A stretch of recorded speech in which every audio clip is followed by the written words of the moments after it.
you for watching UBC Television. My name is Wadilo Mark Arnold, and we'll be joined with Elizabeth Nakakoni on the sign language, brought to you by Uganda Communications Commission.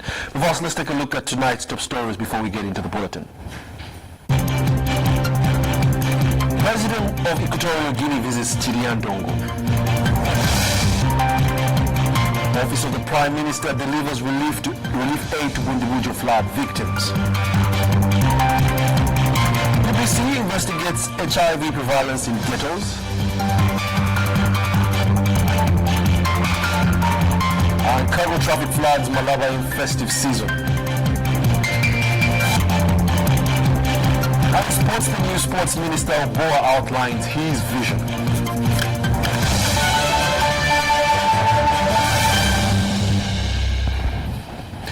Very welcome to the UBC News Tonight, broadcasting live from Nile Avenue. Please do remember we're streaming live on Facebook and YouTube under the tags UBC TV Uganda.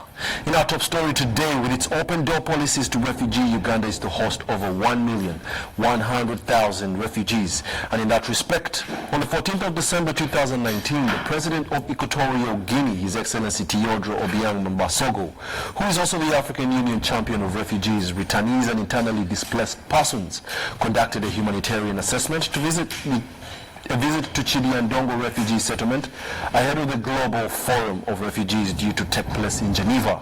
This is part of the activities lined up for the African Union theme of the 2019, the Year of Refugees, Returnees and Internally Displaced Persons, as this report shows us. Largest refugee hosting nations in the world with over 1,100,000 refugees. This is so because the country's policies provide for rights to the refugees. These include rights to health care, education, work, private property, and other basic social services. In that respect, on the 14th of December 2019, the President of Equatorial Guinea, His Excellency Teodoro Obiang Mbasogo, who is also the African Union Champion of Refugees, Returnees, and Internally Displaced Persons, conducted a humanitarian assessment visit to Chiriandongo Refugee Settlement ahead of the Global Forum of Refugees due to take place in Geneva. This is part of the activities lined up for the African Union theme of the year 2019, the Year of Refugees, Returnees and Internally Displaced Persons towards durable solutions to forced displacement in Africa. President Mbasogo applauded President Yoweri Museveni and the country at large for being an exemplary model which is to be emulated by other African countries. First of all, I would like to express my profound gratitude for this reception and the warm welcome which has been accorded unto me personally, as well as to the delegation that accompanies me to this refugee camp of Chiriandongo.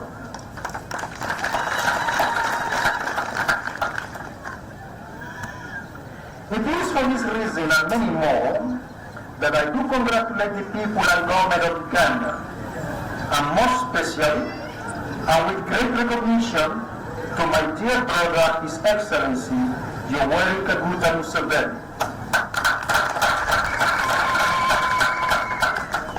for having opened his borders and established appropriate policies that enables them to receive and give refuge within their territories to their brothers and sisters coming from different other African countries. The Commissioner for Political Affairs in the African Union, Her Excellency Monita Samate, thanked Uganda for being the #1 asylum-providing nation in Africa. The humanitarian situation in Africa continues to deteriorate due to multiple factors like war. As communities welcome refugees from many countries, this is African solidarity, African humanity, and thank you very much to us communities. The Chiriandongo refugee settlement is host to displaced people from South Sudan and Ugandan Acholi IDPs from Gulu and Kitgum. It also served as an interim stop for displaced people transiting to other camps. The youth in this camp are equipped with skills to enable them secure their future. They are trained in courses like welding, catering, and tailoring, among others. However, the leadership in Chiriandongo refugee settlement call on well-wishers to lend a helping hand, specifically in the education sector, saying that the numbers are many, yet they require quality education. Excellency, as you can see, multitude of children there.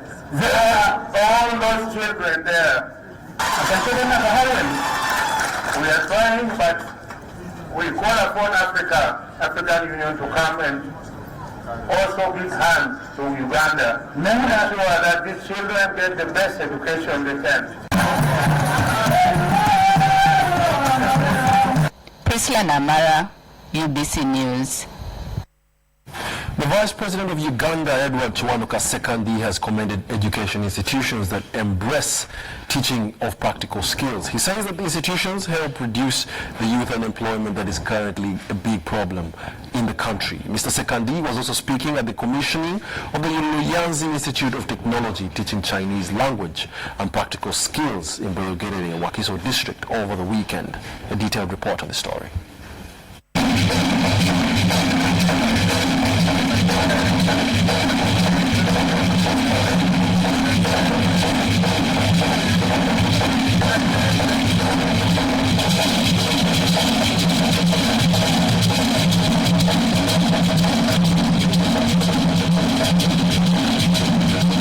Vocationalizing our education system is key to ensuring fast transformation of this country from backwardness to modernity.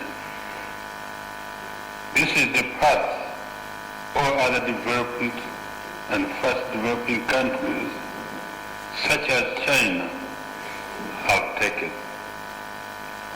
Luyanzi Institute of Technology is therefore one strong foundation and provides sharp focus for this strategic choice for our country's development.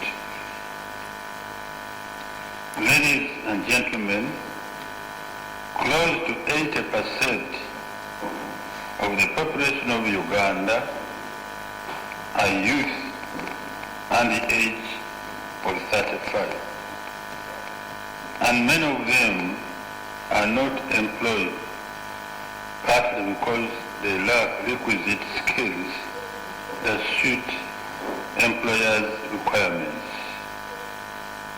In addition to our regular education, government has therefore advocated and recommended skilling everybody to enable our people fit into the modern workforce. These skills may only be formally acquired from institutions such as Luyanzi Institute of Technology, which teaches fashion and garment design, machining, mechanizing and fitting, radio and TV production, among other programs. Thank you so much, Your Excellency. In other news, the Office of the Prime Minister has delivered relief items to displaced people in Bundibujo following the recent disasters which claimed lives and property within the region. The Prime Minister, retired Dr. Ruhakana Bugunda, has recently in Bundibujo visited it to assess the magnitude of the destruction and promised total support from government to the victims who are currently at Bubumbukwa and Semoliki High School camps to get some help. We take a look. From the Office of the Prime Minister, to redistribute and also to the displaced. So far, the relief items that have been delivered at the district headquarters include foodstuff, crockery, and gardening tools. The humanitarian support from government has been loaded by the local leadership. In addition to that, we also received the blankets from MSF, Doctors Without Frontiers, which were also distributed. There are also well-wishers who have come in to help us, like ESCO Uganda. They have donated 640 items, and they have been directly supplied to the IDPs in the camps. He called upon the development partners to support government in its efforts geared at improving the victims' living conditions. We are appealing to all well-wishers, companies, firms, and individuals who can come in and help our brothers and sisters who are staying in the camps with all necessities of life. Tusanze wano mu kampu, tusanze mtino tetulina amazzi ate nekiri atusaba gavumenti etuyambe. As landslide and flood victims in Bundubujo, we are calling upon government to help us change the menu of the food here. We have been eating rice for quite some time, and worst is the rice is tasteless. Secondly, we have an issue of latrines. There are very few latrines and very dirty, so we are really suffering here. Although Uganda police is supplying water to the camps, the affected people complain of its insufficiency due to the high number of women and children. Dennis Igoa and Mutabali Moses for UBC News. In our news, members of parliament that govern the Health Service Commission together with the district leaders in the country have convened to amend the recruitment guideline in the local government. Now, the chairperson, Health Service Commission, Dr. Pius Okong, said that government is committed to improve the work environment for health professionals. He also added that these guidelines are part of the strategies to improve the service delivery through recruiting health workers in accordance with the law of Uganda. We take a look.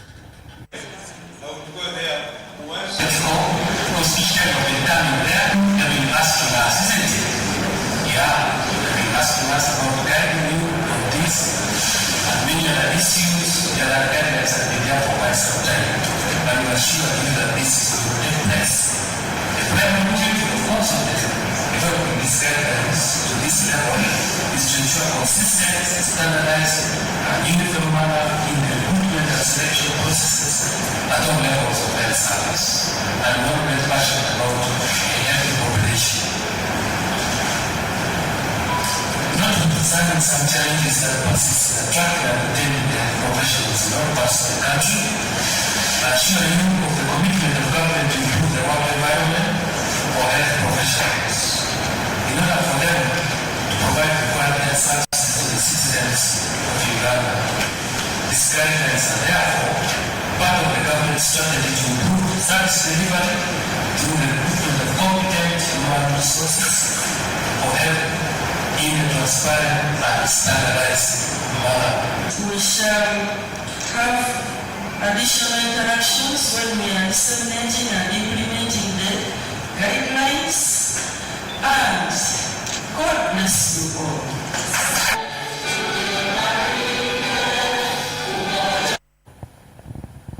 In our news, marriage can be blissful or melancholic experience depending on the ways couples handle each other. Now, but for those who are God-fearing, patience and submissiveness to their marriage may blissfully last forever. This was the kind advice from the NRM Secretary General Justin Kasule Lumumba as she celebrated 20 years of her marriage. We'll take a look. As the Bible says, there is time for everything. For a politician, NRM Secretary General Justin and the husband Lumumba, it was time to dance.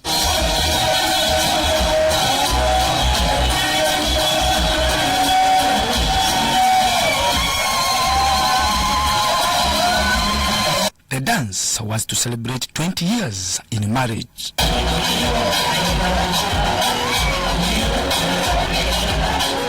Lumumba was joined by politician friends, the clergy, musicians and relatives at the Commonwealth Resort Munyonyo for a colorful party.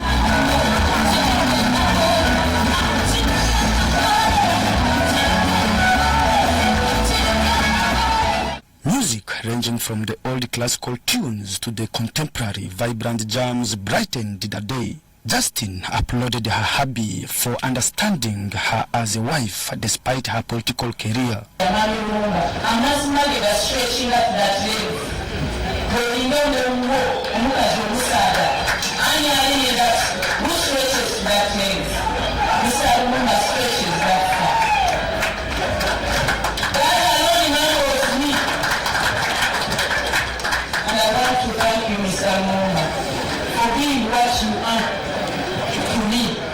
I want to thank you for being what you are to us as a family.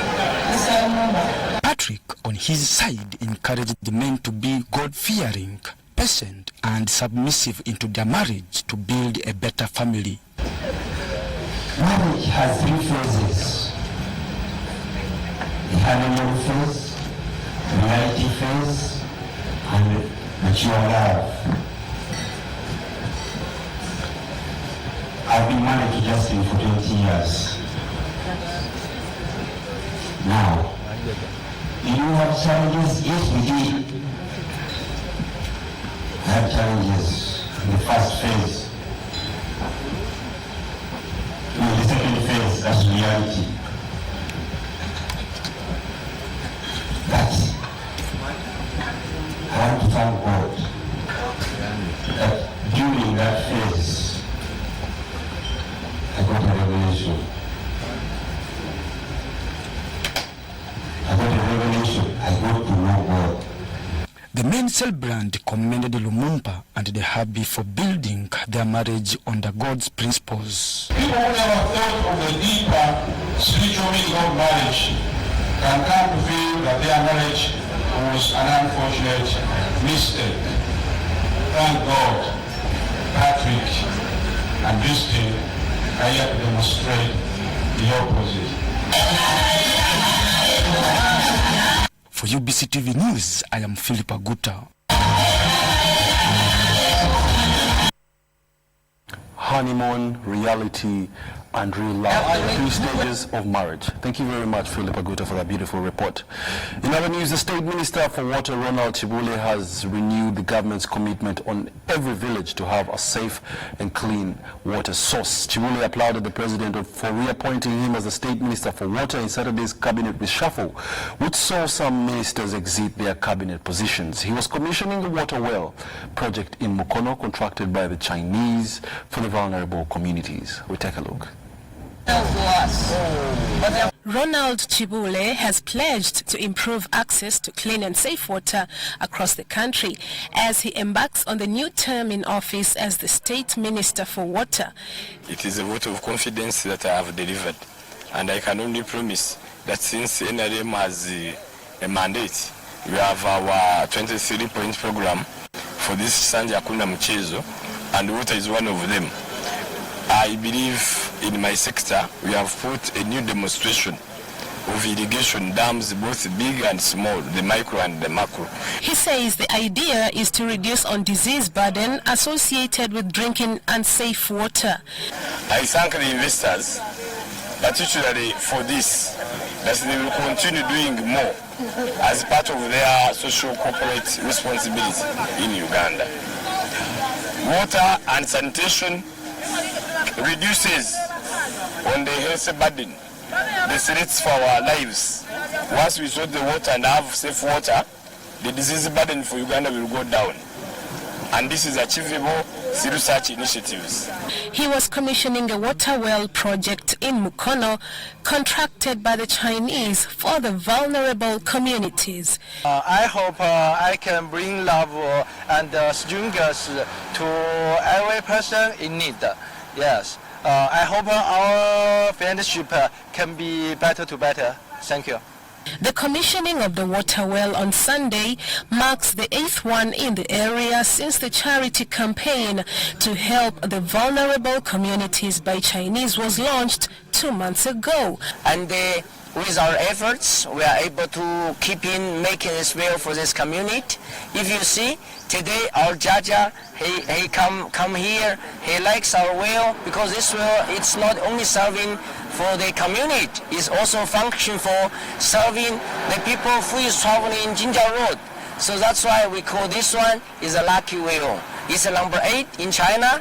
The 8 in China is a lucky number. I hope that this one will bring prosperity for this community and for the Ugandan. The beneficiaries of the wells commend the Chinese for the water well project and urged them to continue with the initiative. The only well that they had, it was very, very far. So what I did was to look for somewhere where there is a source of water such that we can make a well. Because now when you look at this area, the population is growing there and there every day because factories, they have over 15 factories in the area. And in the dry season, it has become a little bit disorganized and the water was not coming in the dry season. But now when they reconstructed it, water will be flowing even in the dry season. Bella Masangano and Philip Aguta for UBC News. In other news, many youth are prone to HIV due to circumstances that arise from factors like poverty and social trends, among others. The number of new infections in less privileged communities is on the rise, and thus a need for more concerted efforts to focus onto those communities in addressing the HIV prevalence. The less privileged communities, especially those in ghettos, where our reporter Ivan Kawa investigates the real picture of the killer pandemic on the ground. We'll take a look.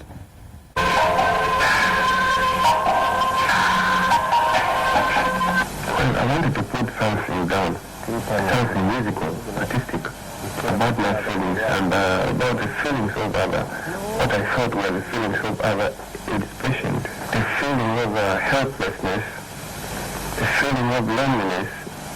I wanted to express what I felt within myself.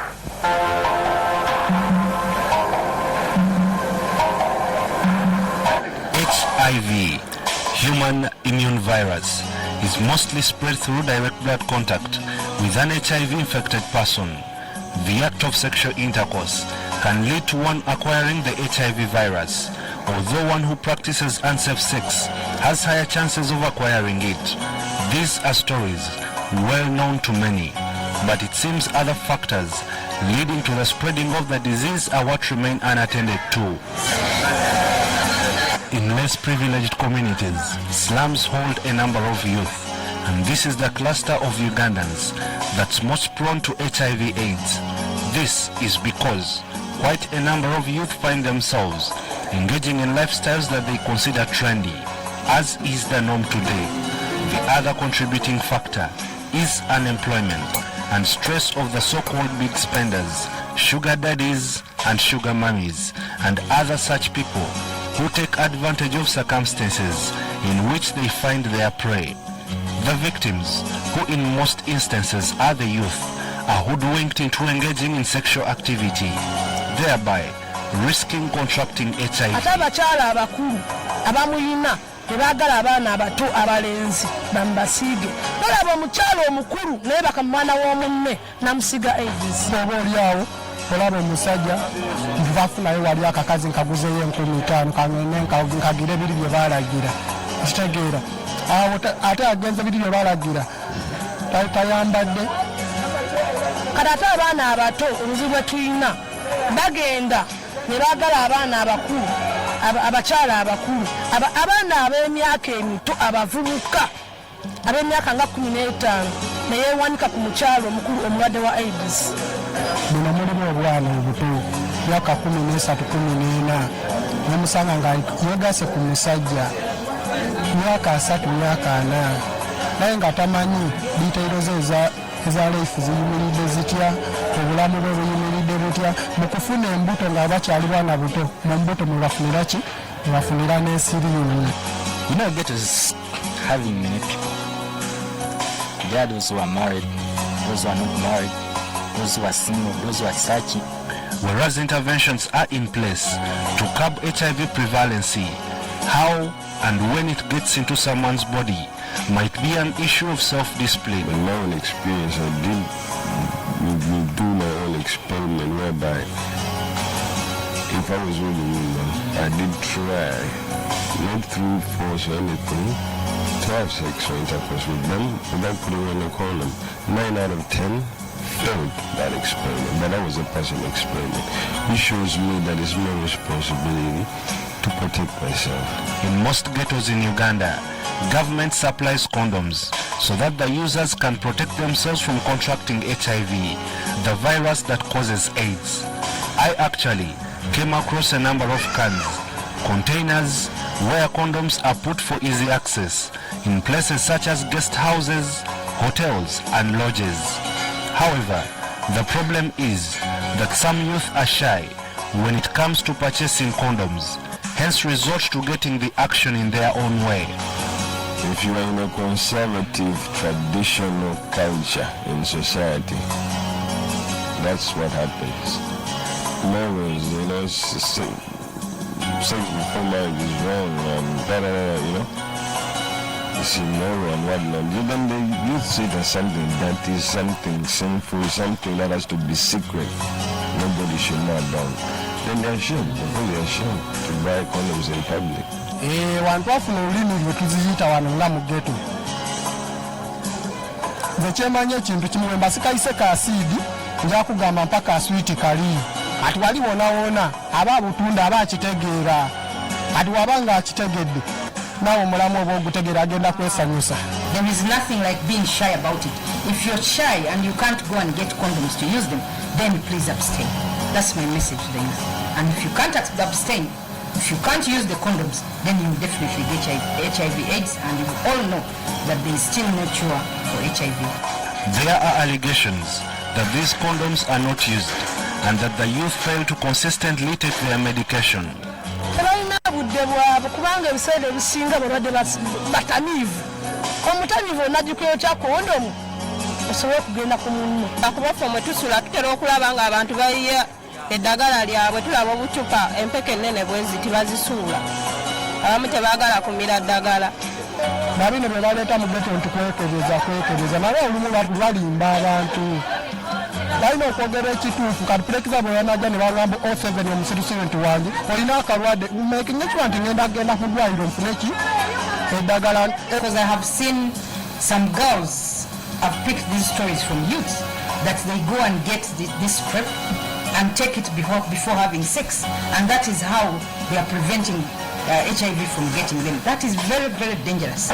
You should only take PrEP as recommended by the health practitioners, by the doctors. Young people, the information that they need to protect themselves doesn't really reach them.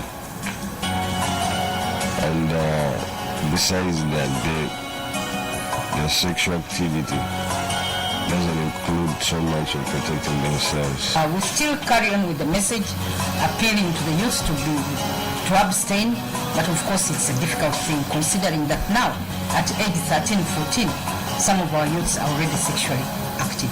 But we'll continue with the message, providing the message. I can't say it is effective. It's effective for those who actually listen and take this message seriously. In one of the ghettos, I met Gavin, not real name, who managed one of the clubs in Kampala City, to be specific, in Kawempe. He is in his early 20s and he admits to have connected girls to clients for sexual pleasure. This might come right from the money you earn from the bars. You know, there are some bars who pay workers the salary that they really need, and there are those who promise and they don't fulfill. So, at a certain point, you may find a waitress that she might be attempted to go for a guy,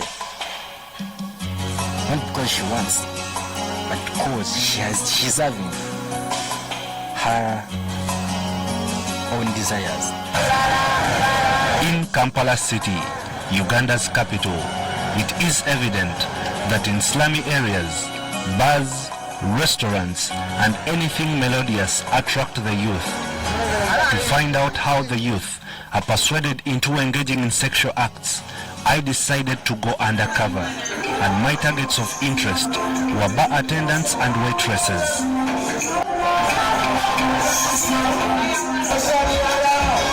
Party after party, like the saying goes.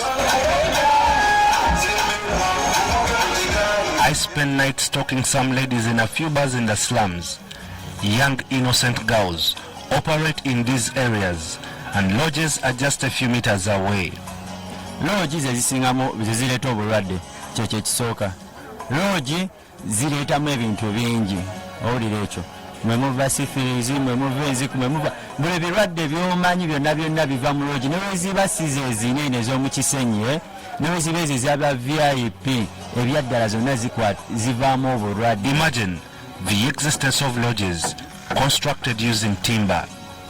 Sex in these places goes for as little as 5,000 shillings for what is termed as a shot. Another one is 10, $1 for 3,000, $1 for 2,000. It doesn't matter whether it's day or night time. These rooms are always busy. Omanyi kati muyinza okwebaka at the end of the day, olaba akapiira ne kaabika, oli ekyo osegera ekyo, oba ne mwebaka n'ogamba mwana nkongeramu 10 meka, 2,000 tugendeko live, osegera ekyo, tugendeko live, osegera ekyo, okakkana naawe nga weesudde mu kinnya. Unfortunately, when people consume alcohol and other substances and they get drunk, they lose control of their bodies. So what we are going to do as government is to ensure we pass the alcohol policy. We need to have the alcohol control law also in place so that we can regulate the consumption of alcohol. And alcohol can only be consumed from certain hours. But as it is now, people are drinking from whatever hour of the day in the morning when they should be working, and of course that poses a challenge. For 2 days, I camp in ghetto and decide to take a hard decision. Now in these places, I really had to put on like a ghetto youth, and if anyone sees me, they won't really suspect that I'm a journalist, but let me just keep trying my luck to find out what exactly happens. I move to a nearby shop and buy a sachet of waraji. This is because many low-income earners find this drink affordable. Because I had a mission to accomplish, there was no option but to take my booze with company of newly acquired colleagues. After getting high, a term used in ghetto to mean tipsy, a point reached when fear was not my thing, because almost everyone was out of order. These girls, whom I learnt operate in bars, are paid 40,000 shillings a week. Break it down, and it comes to about 5,500 daily. This is realistically not enough for this age. And for that case, a waitress might be called by a client to be served in the bar, and he can't because of taking much alcohol. It end up losing his normal senses. In so doing, he might be tempted to ask that girl for sex. And because the lady or the waitress is also in need of money, she might also be tempted to do it. Na government niwe nalwana ng'ate abantu tebalina byakola, abaana bali muno babona basula bubi, era oli agenda okwebaka ku muntu ng'anoonya kyakulya. Kati mutweke tubeere bize, muleme tutulugunya, muleme tukwata, muleme tugenda funa obulwadde, tugenda kwekalakasa, tugenda kukola, tugenda kwekyawa nga ze n'otwala ogamba ntwala mwana, abaana abamukomera balimanyiira. The time I spent undercover in some bars, I identified targets, some of whom I was informed about their HIV status. One of my targets was among these girls. Unfortunately, it all turned out to be a disappointment. These girls were taken by unknown men. But that did not kill my resolve to get the information that I needed to complete my undercover work. The next day, I spent some good hours in a bar until I landed on a target. Her name, she told me, was Kristen. Of course, I knew nothing about her, but in order to achieve my quest, whichever liquid she gave me, I drowned it. After some time of the effort, this lady took me somewhere. It was about 3 a.m. I thought she was taking me to a lodge. Due to the amount of liquor she had taken, she couldn't walk on her 2 feet, but was crawling and throwing up. Basically, she couldn't save herself the embarrassment of the day.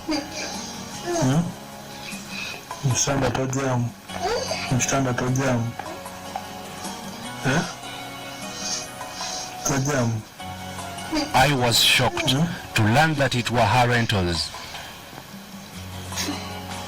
So this girl takes me at her place, she doesn't know me, she has just met me, and then I don't know what would have happened, but my colleagues brought me back home. Imagine if this girl took some other person whom she doesn't know, maybe they will steal her things, maybe they will steal her money. But to me, I just had a mission, and my mission is done. This is the reality happening on ground, not only in slums, but similar scenarios could be happening elsewhere. To reduce the spread of HIV/AIDS, solution-based ideas, self-discipline and mindset change should be embraced by all Ugandans. These young people need role models. If you got a role model, somebody you aspire to be like, you respect, either famous person or what, I guess they can get that message out quickly to the young people, all the way down. Even in the ghettos they have people who they respect and aspire to be like. Those are the people they will listen to. Not government, no, I don't know what really. But of course, as a country, we came up with the HIV/AIDS Trust Fund. This law is actually in place. But of course, the regulations have also been developed. Our challenge is that we have not yet operationalized that fund. And this is something that we have to do in the coming financial year, because we cannot run away from it. We are aware that the donors are scaling down on funding for these HIV/AIDS response. So it's high time that as government, in the next financial year, we started putting aside monies as stipulated in the HIV/AIDS Trust Fund, so that we can be able to deal with our HIV response. They can assist, but I'm saying getting the message out there, it takes people that people in the ghetto respect, aspire to be like, want to be like. Those are the people they will listen to, and they can get the message quickly. The 2018 UNAIDS report estimates that 1.4 million people are believed to be living with HIV. Prevalency among sex workers stands at 36%, representing 504,000 people. 84%, representing 1,176,000 people living with HIV know their status. 16%, constituting 224,000 people, do not know their status. If you move critically to look at majority of Ugandans that know their HIV status, it's actually the women who have the highest percentage. So when it comes to the men, you will find that this percentage, the 16% of Ugandans that don't know their HIV status, you'll find that majority of these are actually men. So really, we need men on board to be able to fight this HIV/AIDS and reduce on the infections that we are seeing still high in this country. 72%, representing 1,080,000 people living with HIV are on treatment, whereas 64%, representing 896,000 of people living with HIV, have their viral load suppressed. As I end this captivating and enlightening escapade in the ghetto, I get to say that HIV elimination is my responsibility and yours as well.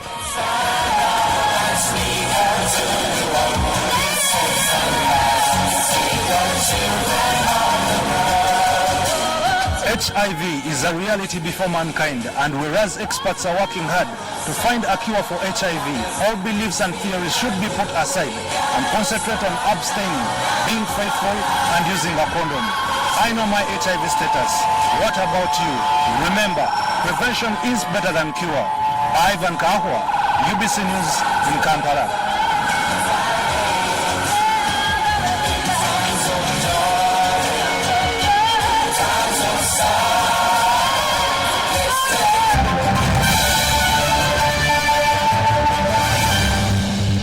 Hi everyone, very pleased to inform you that the Ministry of ICT will be hosting the first ever ICT Innovations Expo for all our innovators at Nakawa UICT grounds on the 17th of December. So we are inviting ministries, departments and agencies of government. We are inviting all business companies, big and small and medium, to come and see what our innovation ecosystem has for you.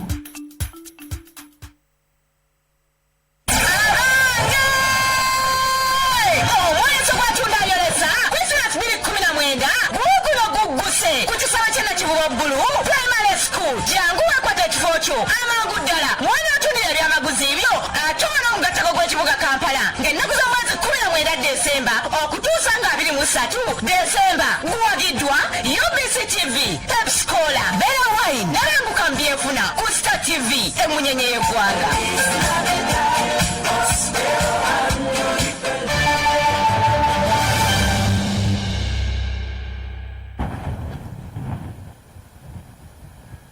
Welcome back. You're still watching the news tonight here on UBC TV, and very well done story. Ivan Kawa, HIV/AIDS is real and we must continue to fight it. It's not as much as it used to be.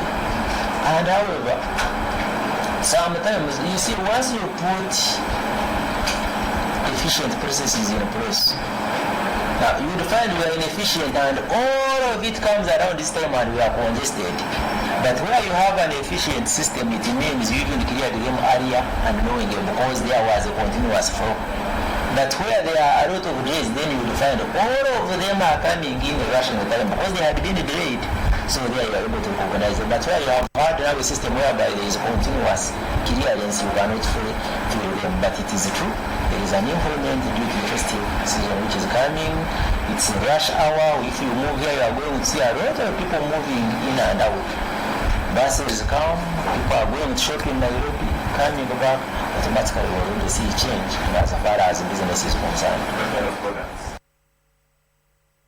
In other news, a model farmer, Joel Cherop, is touching many lives and transforming communities in Uganda and across the continent. His efforts in the Sabay region started in 2010 so far, and he prides on changing the youth's mindset about agriculture. As Dennis Sigwa reports, Cherop's training initiative is driven much by passion. Joel Cherop is the Chief Executive Officer of Atari River Integrated Irrigation Initiative. He currently manages his Kapengure demonstration farm located on the slopes of Mount Elgon, about 5 kilometers from Kapchorwa town. A journalist by profession, Cherop has beaten all odds over the years to become one of the best farmers in Uganda and beyond its borders. By training, actually, I'm a journalist, but by practice, a farmer.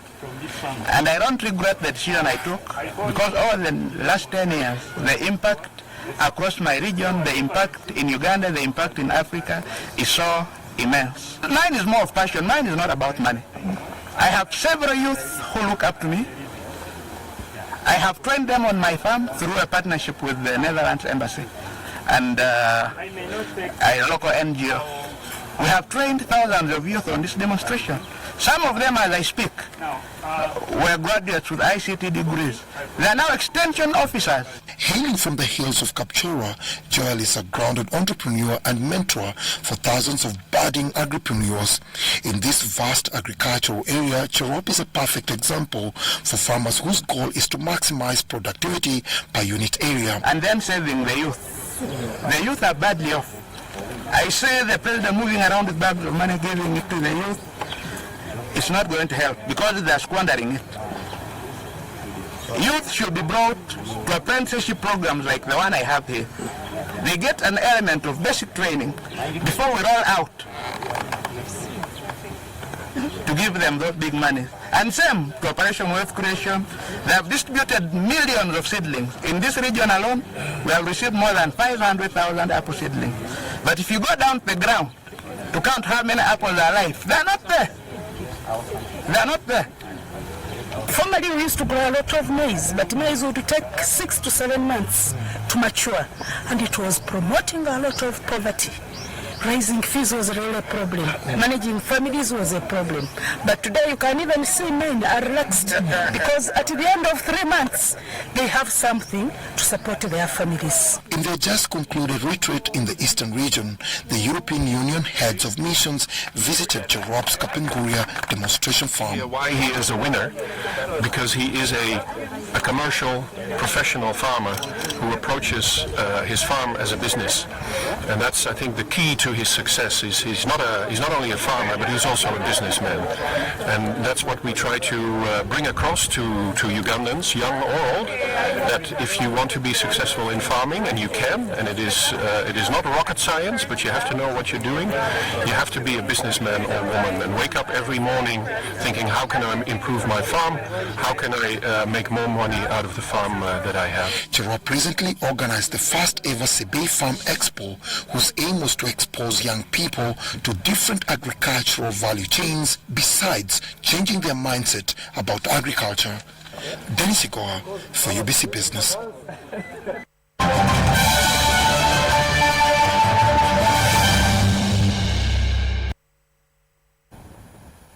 In the world of sports, the Ajuri County Member of Parliament Dennis Hamson Oboa has replaced Charles Bakabulindi in the newly announced cabinet reshuffles this Saturday, 14th of December.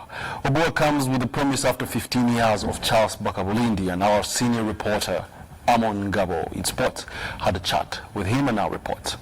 Ajuri County Member of Parliament Dennis Hamson Oboa has replaced Charles Bakabulindi in the cabinet reshuffle announced Saturday as the Minister for Sports. Oboa will take over from Bakabulindi, who has held the position for 15 years since he was appointed in 2005 as the State Minister for Sports. First on agenda is to harmonize the wrangles among sports federations, protect sports facilities, and the amendment of the 1964 National Council of Sports Act, which is long overdue in my opinion. Even as members of parliament, we were already working on a private members bill. We now need to have a point of convergence where we are going to look at what government had in docket together with what we had, such that this particular bill can be tabled in parliament, because our sports as a country is still being handled or managed under an old and archaic law of 1964. Last time that the Ministry of Education and Sports tabled a statement in Parliament on sports, government had taken a decision through cabinet to prioritize sporting disciplines where we have a niche as a country. We are aware that in netball we have gone to the World Cup and we are ranked number 6 in the whole world. Football, we have twice qualified for Africa Cup of Nations. Athletics, we have gone to the Commonwealth with increment in the number of medals. When looking at resources, I decided that we need to prioritize disciplines where we have a niche, such that we are able, instead of saying we want to be everywhere, we must code them, qualify them, and promote those ones where we are progressively making progress. I believe this is a good decision in the right direction. But all said and done, the most important thing would be to look at funding of sports generally. But that emanates from the issue of the law, because we are looking at government, that is public sector vis-a-vis private sector.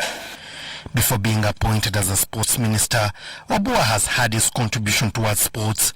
The legislator has been vocal over the sluggish pace of the construction of the John Akibwa Memorial Stadium. He is the captain of the parliamentary football team, has also been at the forefront of the performance of the national football team, the Cranes, and a renowned sports lover in general. Sports run in our blood. Sports is part and parcel of our preoccupation. I want to appeal to you, sports lovers. Come, let's join hands. Let's stop the infights that are in different federations. Let's focus on our roles and responsibilities such that we can deliver Ugandan sports to another level or another stage. I say all this for God and my country. Obwa inherits an underfunded sports sector with squabbles on who should take the lion's share of every financial year by the different federations. He believes that funding from private stakeholders can be key to sustain sports development. Obwa's predecessor Charles Bakabulindi's reign has witnessed a number of controversies regarding sports federations, with the minister at the center of the unending controversy around Nachivo Stadium redevelopment. Ngabo Amon reporting for UBC TV. Well, Mr. Obua, UBC wishes you all the best in your new line of work, and we hope that you are guided well. In other news, KCCA FC player Alan Okello was on Saturday night crowned the 2019 Player of the Year in the Airtel FUFA Awards. At a ceremony held at Speak Resort in Munyonyo, Okello did not only beat fellow KCCA FC player Mustafa Kiza, but also defeated the pro-line youngster and playmaker Bright Anukani. Okello, who also won the FUFA Sport Club Cup, guided KCCA FC to their 13th Uganda Premier League title early this year. KCCA FC also won the Sekafa Kagame Cup for the second time in 41 years, thanks to the service of Alan Okello. The youngster was also part of the Cranes team that qualified for the 2020 Championship of the African Nations. In the women's category, Juliet Nalukenge, who plays for the Kawempe Muslim, was awarded the Female Player of the Year after guiding her team to win both national and East African secondary schools championship. Nalukenge is also captained Uganda to winning the Kosafa U17 championship and emerging as the tournament top scorer at 18 goals. And during the Sekafa Women's Challenge Cup, she was Uganda's top scorer with 5 goals. Both winners walked away with 1 million shillings each, trophies, medals, and a Subaru Forester, courtesy of the sponsors, Airtel Uganda.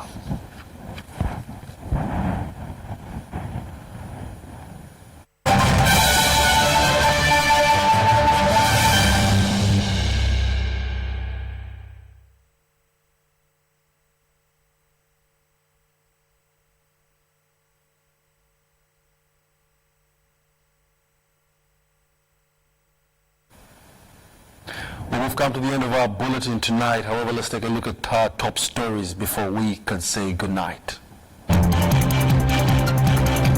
President of Equatorial Guinea visits Kiriandongo. Office of the Prime Minister delivers relief aid to Bundibujo flood victims. Uganda Broadcasting Corporation investigates HIV prevalence in ghettos. Cargo traffic floods Malaba in this festive season. And the new sports minister Obua outlines his vision.